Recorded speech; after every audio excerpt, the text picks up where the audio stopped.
Welcome to the Remarkable Dentist Podcast with me, Fred Joyle, where I interview amazing dental practice owners digging into their successes and failures, their insights and hindsights, getting their views on where dentistry is going, and discovering what it took for them to become remarkable.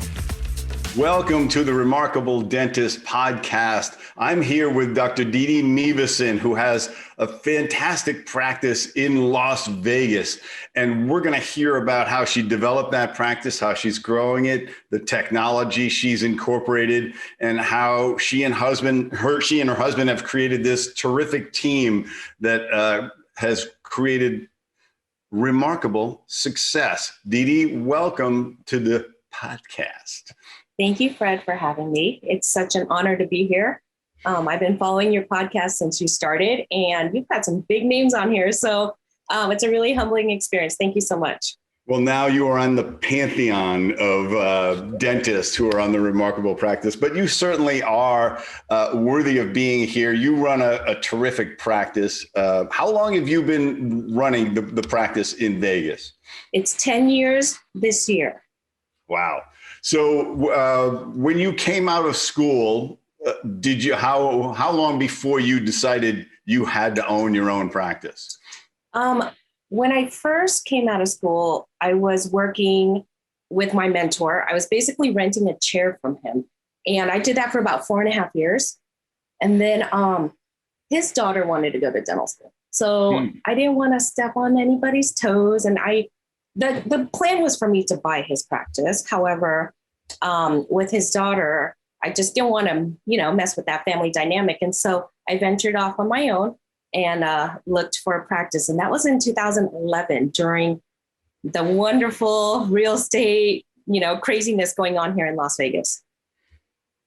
So, yeah, so you did manage to buy a practice, or did you just... I was fortunate enough to find a building, so I was able to purchase that building, yes. So you bought a building and started a practice from scratch? Yes, I did. So, but were you able to bring patients from that you were renting a chair? So you had a patient base to I did. However, his was more of a traditional practice, and those patients were, they fit more into the traditional dental practice role. And so when I moved here, I wanted a completely different practice. So some of them did come over. A lot of them didn't, like the way I was changing things up and making things a little bit different. So most of them did leave. So basically, I started from scratch again. Oh, wow. So you were changing things up. Give me that. What were you doing there? So my vision was to have a modern practice that incorporated a lot of technology.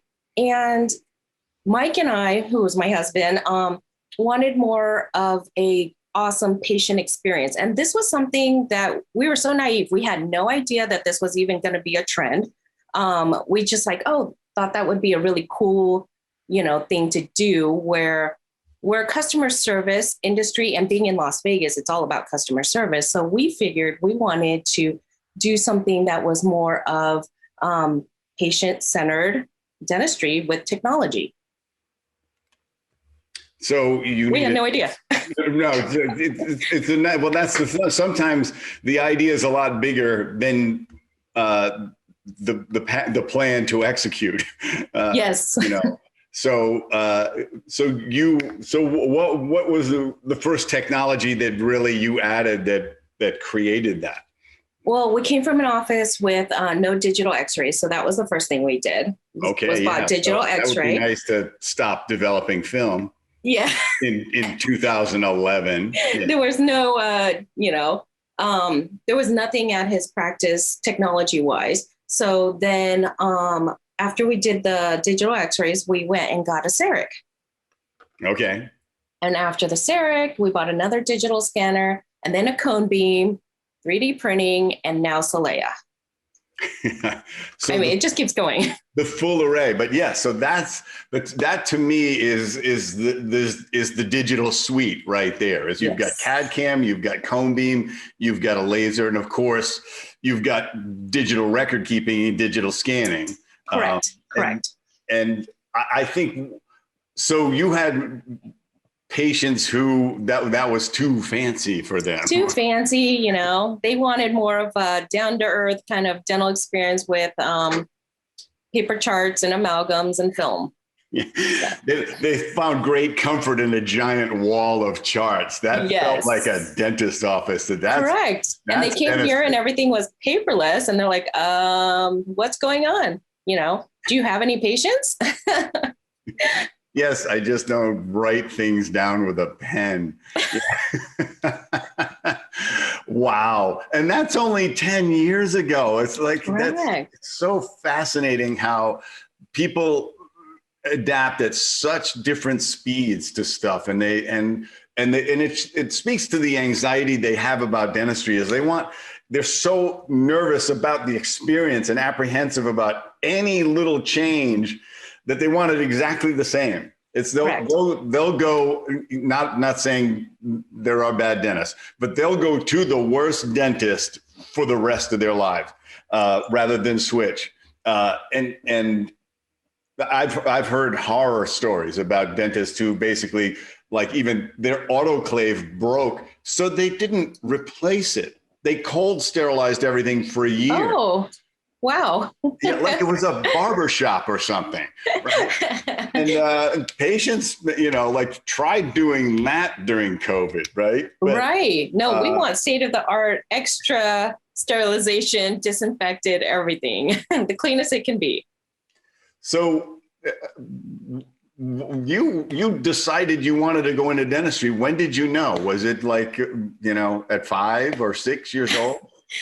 When I was a freshman in high school, my dentist, who's my mentor, asked me, hey, do you need a summer job? I need somebody to take out the trash, clean rooms after patients, sterilize. And I said, sure. So I worked in his office all throughout high school, and I just fell in love with dentistry. I fell in love with the art, and I fell in love with the interaction with people and patients. And my mentor just had a great time doing it. His patients loved him. And so I just thought, this is amazing. I get to do all this. Plus, I wanted to be a surgeon, wanted to be a neurosurgeon.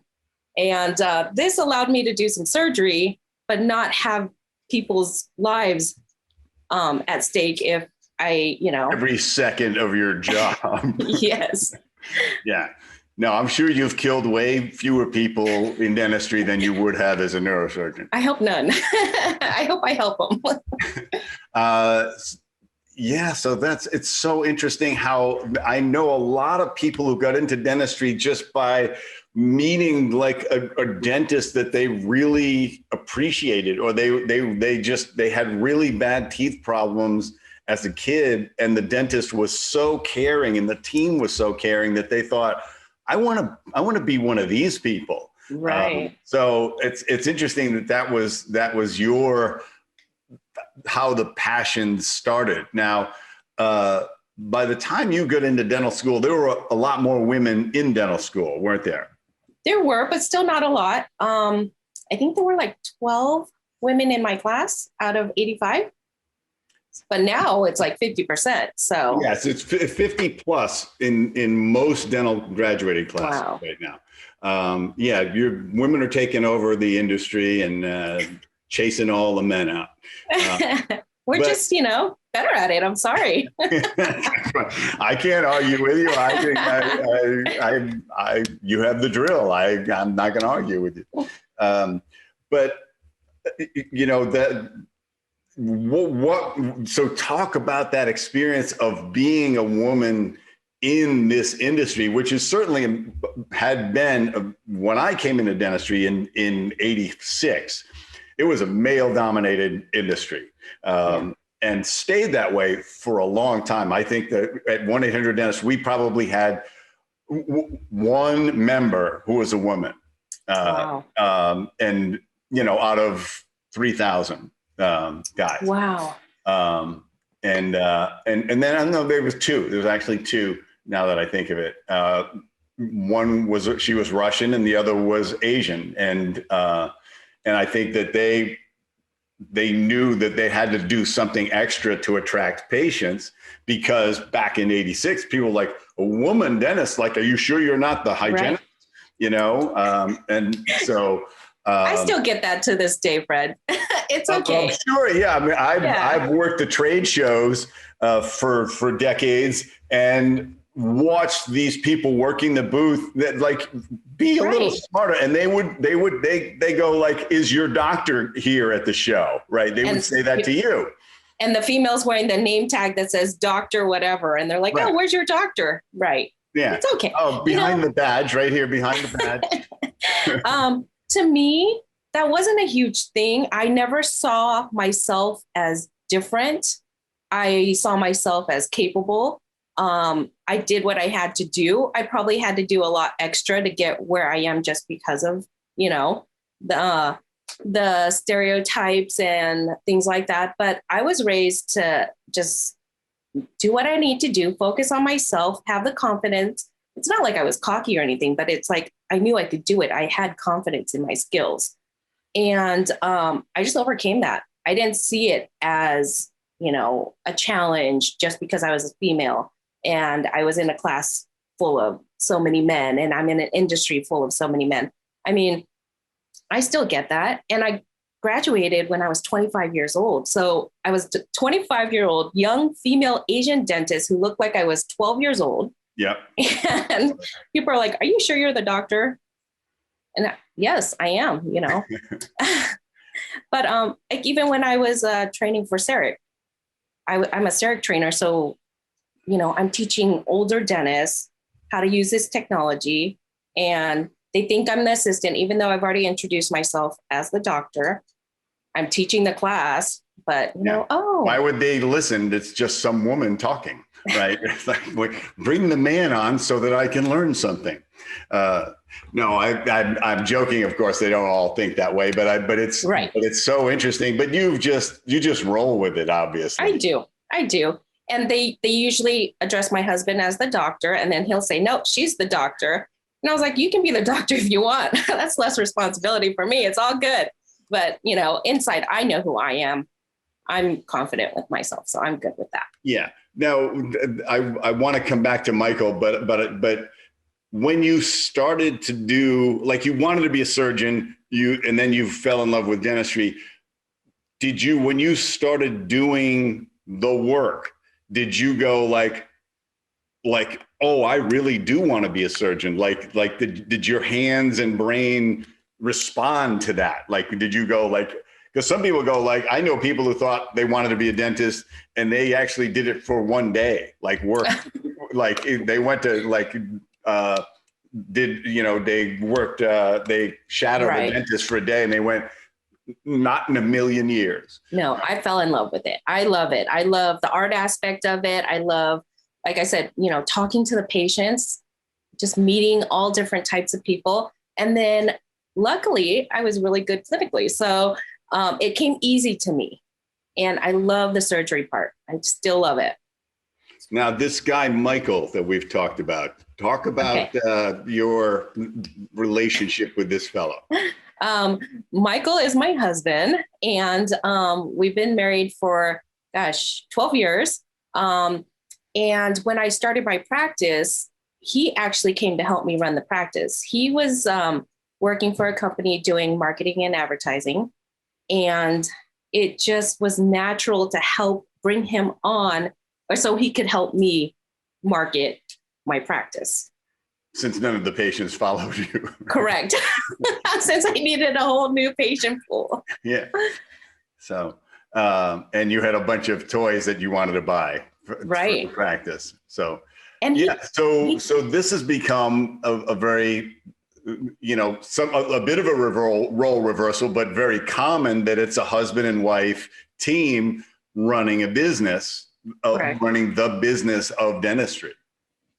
And you guys have made it really well. Now, give us a sense of the practice dimensions, you know, like how many chairs are you running now? And then I want to talk about you merged the practice in too, but like, what are you at now? What's your operating capacity now? We have 8 chairs. We have 2 doctors. We have a prosthodontist, and then we have an endodontist, an itinerant endodontist that comes once a week for us. Oh, okay. Yeah. So that's great. So you've actually incorporated, you've become a multi-specialty practice. Yes.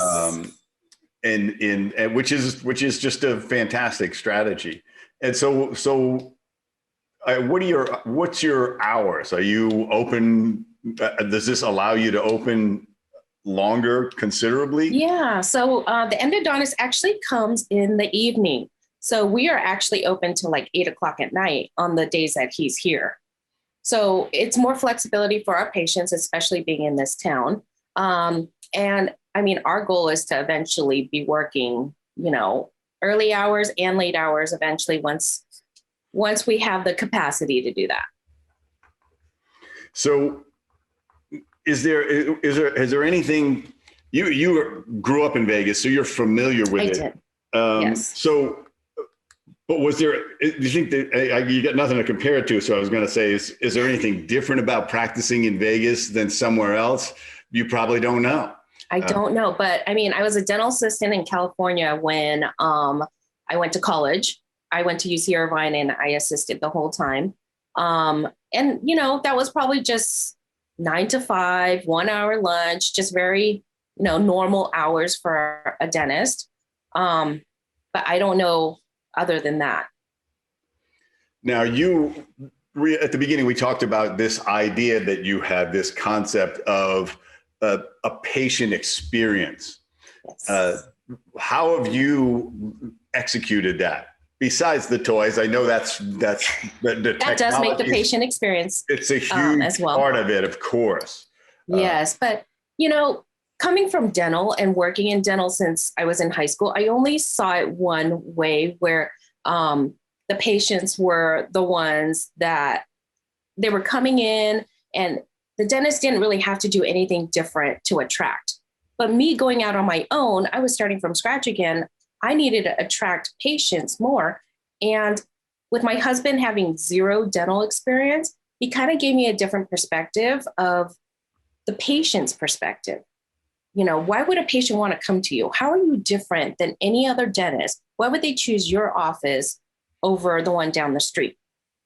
So I had to think long and hard about that. I wanted to feel welcomed. I wanted to feel special. And I wanted to feel like I meant something and that they cared. So really what we do is, we give the patients a tour. We treat them like a friend. And most of my patients are my friends, we try to make it as convenient as possible. Just like Fred, you did a survey on what do patients want? What are new patients looking for in a dental office? Well, I had to take their insurance, right? Las Vegas, everybody works at a casino. Right. They all expect you to take their insurance. And so if you're not taking their insurance, it's kind of, well, should I even go there? Because number one for patients is, do you take my insurance? Secondly, how does it feel when you walk in the door? How's the atmosphere? Is it friendly? Is it a good vibe? Does it look clean? Things like that really mattered to me. I wanted to make sure it smelled nice when you walked in the office and it didn't smell like a dental office. I didn't want it to be loud with all this chatter, but more of a fun, inviting experience when you come in. Patients are meant to feel like, hey, this office is yours. We give them the tour, like I said. So it's kind of like, hey, this is going to be this and this is that. So if you ever need a crown or if you ever need an implant, we can explain it to you, show you how we do it, not just say you need an implant and we're going to schedule that surgery. So it was more of an experience for the patient. Well, I think the point about Michael coming from outside of dentistry, that a lot of dentists have been trained and conditioned, conditioned exactly to make these assumptions that are baseless. right? In terms of how the patient feels. It's like, well, they should want this. They should Correct. understand that this is important to them. They should expect that this is going to cost a lot of money. They shouldn't, I give a really good shot, and stuff like that. I love it when dentists say that. It's like, oh yeah, like is there a line out the door like there is for the COVID vaccine? Because I don't think there is. You're not that good. But it's all of those things. I mean, and I write books about this stuff. So it makes me happy to see that you execute this stuff from the heart. It's like, that's what the patient needs in order to feel comfortable and do what's good for them. Correct. And we want to change that view of coming to the dentist as a scary thing. We want it to be fun, and it's something, yes, you have to do. And sometimes it creates a little anxiety and things like that, but you should feel comfortable when you come in.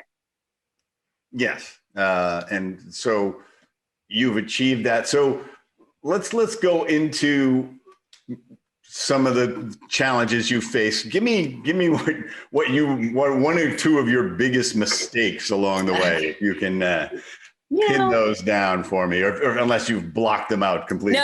No. You got to learn from your mistakes, right? So, I mean, I wouldn't call them huge mistakes because I did learn from them. But if I had to really pick a couple things, one would be hiring the wrong people or keeping the wrong person for too long.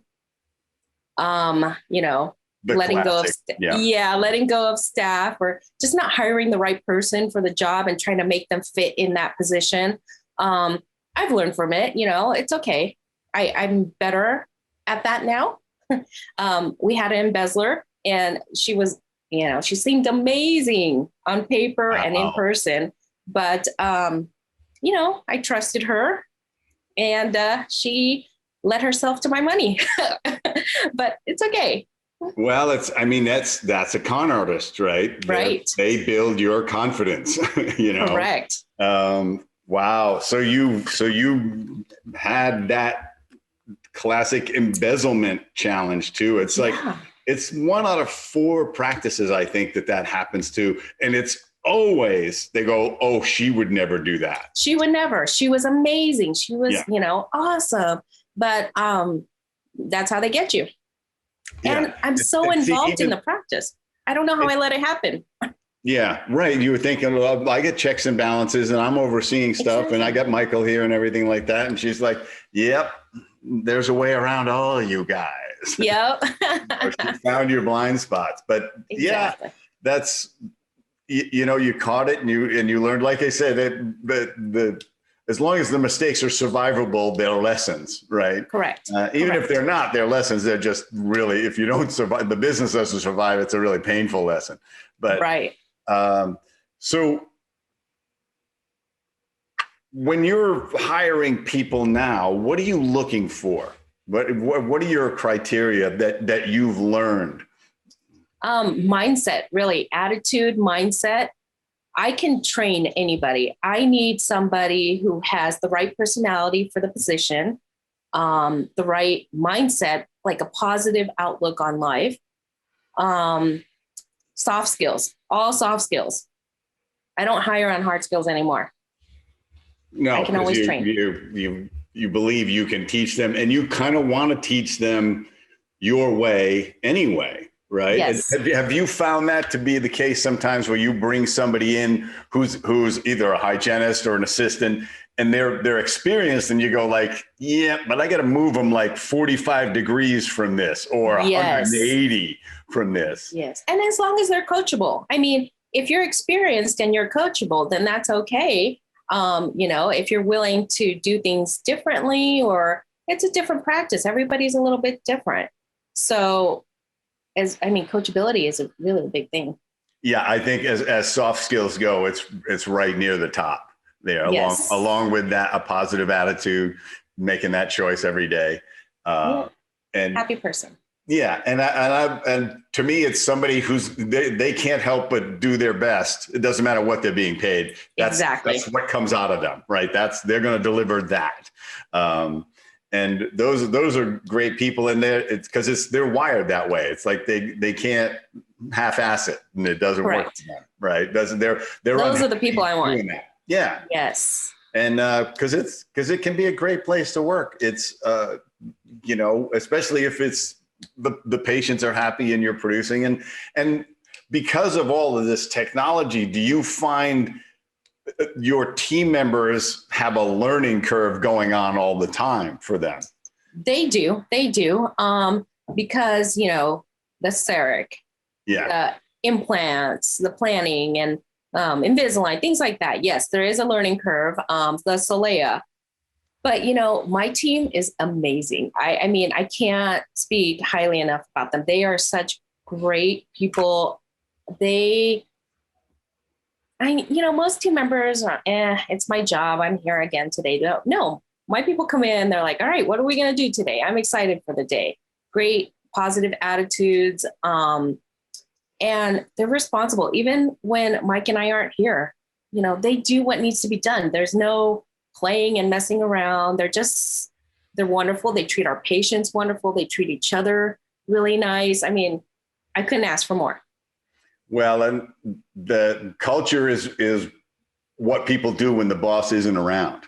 That's the real test of culture, right? So that's what you found is you have created this environment where people feel ownership in the practice and the experience. Right. And, that was one thing I wanted different opening my own too. I didn't know it was called culture back then, but that's what I wanted the atmosphere to be. That's what I wanted the business to be. I wanted a great culture, and culture has really been a huge part of our foundation in this business. Because I find that if I can get the culture right, I don't have to worry about a lot of the other little things. Now, speaking of being coachable, you've had Fortune Management coaching you for some time now in your practice. How did you find them? At a CEREC convention. I think it was like CEREC 30. Oh, okay. I was on stage then. Yes, you were on stage. I actually did a live surgery implant that day at that convention too. So I was like, oh, well, let's check out everything else. And you were there, Bernie. I think Tony Robbins was there. I mean, it just made sense for us to look into something because we had grown the business so much, but I felt like we were plateauing. And so Mike went out and interviewed a bunch of different coaches and consultants, and just to see what would fit with us and our culture. Yeah. And so that was an interesting time. Yeah, that was quite an event to be at. Fortune did have a big presence there, and obviously it was fabulous to have Tony there as well. And as we know, a lot of Fortune's methods and systems and mindsets all evolved from Tony's teaching and have been refined considerably since then. And so you're in sort of the elite group of Fortune at this point, the Fortune 50 gang, right? Which is, yes. And which gets to tap into the executive suite a little bit more, or a lot more probably. But what's your experience of the camaraderie of F50? Because that's what I see a lot when I go there every time. That's actually what I love and look forward to the most. I mean, I love seeing you too, Fred, but I mean, I'm just saying I love seeing all the other friends and my colleagues. But what really, I learned so much just from sitting down and talking to some people around me. I didn't know so much. I was like, I'm the baby of this group. I don't know anything. I don't belong here. These people are amazing. I just felt so overwhelmed with the greatness in the room. I just kind of sat back and listened to everything and absorbed everything. I was like a fly on the wall. But people don't realize that you need to get yourself around people who are smarter than you, people who are greater than you, and you are going to pick up so much. You're going to learn so much and be inspired. And that's what Fortune and Fortune 50 has done for me. I'm so inspired by all these amazing dentists in there. That's so true. And it's not easy to up your peer group, and there's incredible value in being the dumbest person in the room, right? There's because huge value. Yes. Everybody's got something to offer. You're sitting there at lunch going, say that again? What? Tell me more about that. Did you do that? Yeah. Because, you're not reinventing the wheel. Everybody has done this before. You just need to find out how they did it. You don't need to reinvent the wheel. Yeah. And it's like you were saying, you were plateaued, right? And you said, this can't be the plateau for me. And of course you get to Fortune and you meet guys they're doing $12 million a year in their practice. Exactly. And they're working 1 day a week and you go, wait, some of that formula doesn't make any sense. Tell me how that works again. Right. How do you do that? Exactly. Learn from the best. Yeah. And it also, it shows you that like, you can set how high you want to go, and that the resources are there, and you don't have to invent it. It's being done, and it's being done well, and it's impossible gets erased, right? Right. Right. So where do you see yourself going now? What's you have done the other move, which is you bought a practice, but you absorbed the patients, right? Yes, I did. Actually, the prosthodontist came with us. He's been practicing here for a long time, and he just wanted to cut back a little bit, but still wanted to practice dentistry. So we absorbed another practice, and it actually happened during COVID. We did not expect that, but it was already in the process, and it actually worked out to our benefit because it was so much involved in this move, and we didn't expect that. We expected it maybe a week or so for him to move in and get going in our practice. Well, it did take a little bit of time. They didn't have much technology, so they had to learn all the new technology I had in the office. So it took a little bit of time to get them integrated into our practice, but COVID was a blessing there where we got the time to practice and do dry runs and, just role play in our office without the patients here during that time. Interesting. Yeah. How it slowed down enough for you to make that happen. And it was undoubtedly better for him to suddenly be in one place, both of you to be in one place, managing all of the safety protocols that have that emerged out of nowhere. And so what's next? What's on the horizon for Dee for Dentist? Oh, well, I mean, we're open to anything, but I would love to do a couple more mergers. We're starting to fill up this space.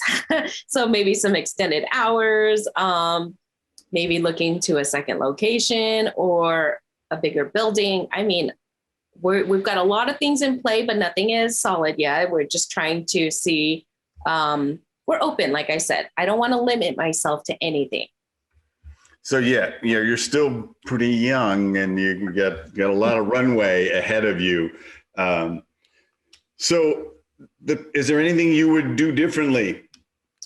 Yeah, actually, how I told you, we felt like we were plateauing and then we wanted to look for some help coaching. I mean, I wish I would have brought on a coach early on in my days of the startup. I felt like I tried to do everything myself and I had limited thinking. I didn't know what else was out there. I didn't know what was possible. So if I would have brought on somebody earlier, I feel like I probably could have accelerated my growth and be a lot further along than I am today. I mean, I'm still grateful for the path I took. I learned a lot, but it probably would have helped a lot.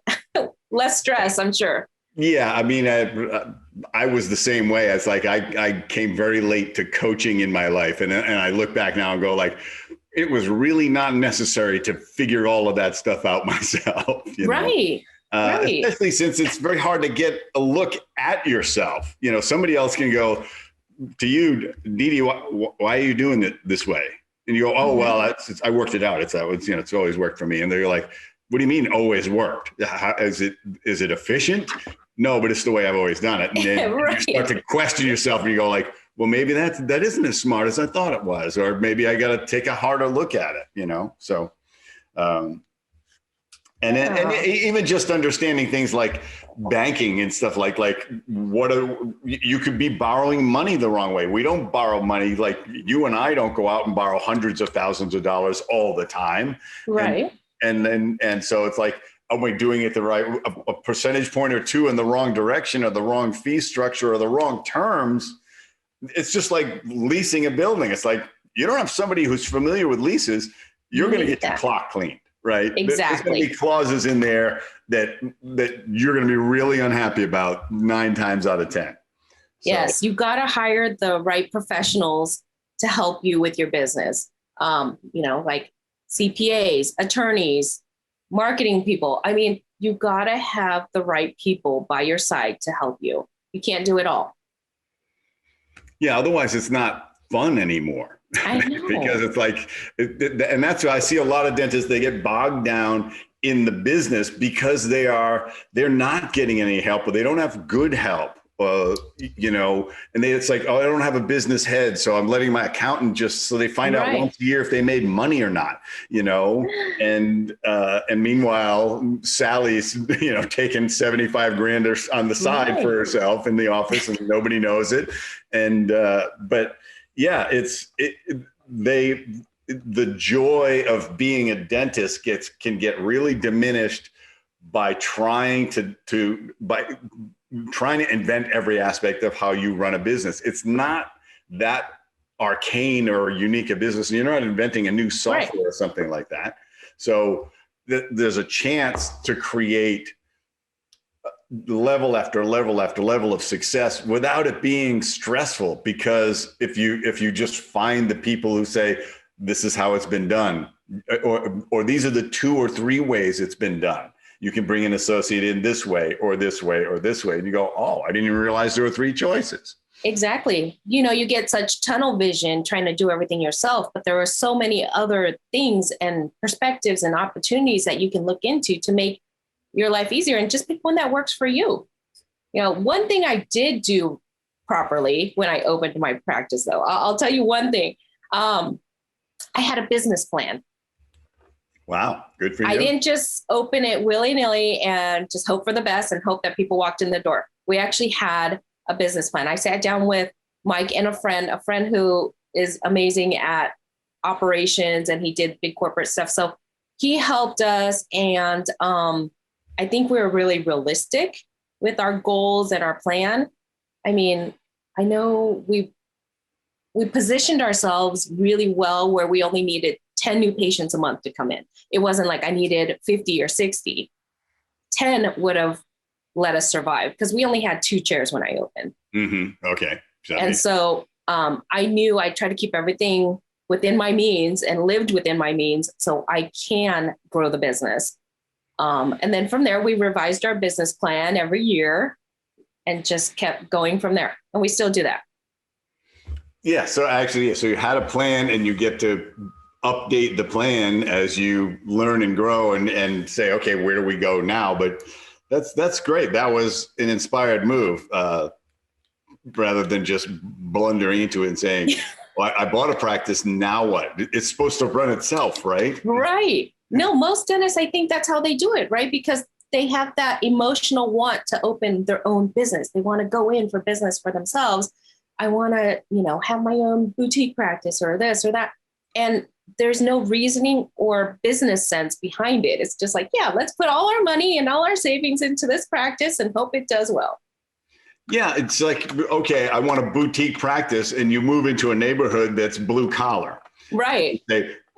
Okay, so everybody has to come from out of the neighborhood into your practice to get your high-end, slow boutique dentistry. Do your research, yeah. Yeah, and so the business plan is you're asking yourself, who are these people I'm going to treat, and am I presenting that to them? I even it happens to me when I talk to dentists about their website. I went like, this website doesn't present who you actually are. you're an extremely affordable dentist, and your website makes you look incredibly expensive, right? Because you've done all of this fancy stuff, and you like calling yourself a cosmetic dentist, and you don't realize you're scaring the heck out of the people in your neighborhood because they all work at the Budweiser plant, right? Right. So it is all those. There's so much that encompasses it. So if somebody were going into dentistry today, what would you tell them? Let's say I'm young Fred. I'm going into college, and I'm like, I think I like it. I think I don't want to be a physician that sounds like too many years. But what do I do? What would you tell them? Well, save your money and live within your means. I know most dentists come out of dental school like, oh my gosh, I'm a dentist now. I'm going to go buy that new, M3 or that Range Rover, buy a nice big house because I'm a dentist now. Well, you're a poor dentist. You have student loans. You don't know anything. You need work experience. I mean, there's a lot of things. I think a lot of dentists, have I don't want to say an ego, but like, hey, we already went through dental school. We're good. We're dentists now. Well, that's it. They feel reasonably so entitled to some rewards for the hard work. Correct. But there is no paycheck yet associated with the title. And all those student loans. So you need to go work. Yeah. I mean, it really depends on your path. If you want to go corporate, that's your choice, and save up money. If you want to open your own, just don't blow all your money when you first get out of school. I've seen that happen. I have seen doctors I know. It's like, you're too slow to be an associate right now, even, and you have a new BMW and you just bought a house and your wife is pregnant. Right. She's been waiting till you graduate to have the first kid, but just until then. Right. It's like, but I mean, if you want to open your own practice, do the research, get the help. Like I said, hire a coach, hire someone to help you start your practice. There's people out there that will, do all the research for you, tell you what makes sense and what doesn't, how much money you have that you can survive, how much capital are you going to be able to survive if you don't have patients coming in the door, things like that. Like, that all needs to be calculated. You need to know your break-even point. You need to have a plan. You just can't go in with emotion only. Yeah. And say, I am now a professional, and therefore they used to say this a lot more, that dentists would come out of dental school and their professors had said, basically, just hang out a shingle and the patients are going to flow in. But they were taught that. And when we started 800 Dentists, by the time we were in the 90s, the dentists were going like, where are the patients? I've hung the shingle, right? There's nobody showing up here. It's like, that's because your professor never had to open a practice and is teaching stuff from the 40s, right? Right. And that might have worked back then, but now that does not work. Yeah. There's competition of other things. And it's not just other dentists. It's the nice purse. It's the vacations. It's all the other things that people don't want to do. Like, coming to the dentist is, pretty low on the list. There's so many other things competing with the dentist right now. Yeah. Everybody's competing for your spending, and they're really good at it. They're spending billions of dollars trying to get get you to click, basically, and buy something and subscribe to something and, venture out and lease something, Right. It's like, the whole thing about, like, nobody even knows what their cars cost anymore because they never heard about it. It's just like, this is your lease payment, take it away. Monthly payment. Yeah. That's it. That's how they get everybody. Yeah. So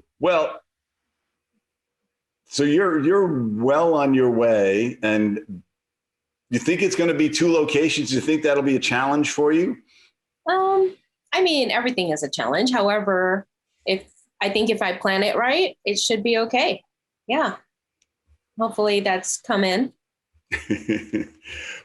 Well, I'm always been impressed with how well you've done in the environment you created. And I know that adding the laser is going to just be another accelerant and an enhancement to the patient experience. So I can't wait to see what's next. So I appreciate your time. I look forward. We're actually going to be getting together very soon at the next F50 Yes. in your hometown, so you can drive there. But this has been very valuable, I think, for everybody who's creating a practice, thinking about, going from an associate to starting their own practice, and certainly encouraging for any woman who's thinking about this as a career, because I just think dentistry is a fabulous career for a woman. It is. And but you've done a great job, and you've got a great partnership with Michael. So thank you so much for your time, and I wish you considerable more success. But I think you're going to find that there'll be a sweet spot where you go like, I'm doing the way I want to do it, and I could do this for a long time. And there may be, there'll always be a new toy on the horizon. Right. I love toys. But thank you so much, Fred. Thank you for having me. And it's an honor to be here. And for everybody out there, I have Dee Dee's website will be up in the show notes, and as well as the information about Fortune if you want it. And as always, if you like the podcast, please subscribe, share it with people. And in the meantime, keep on being remarkable.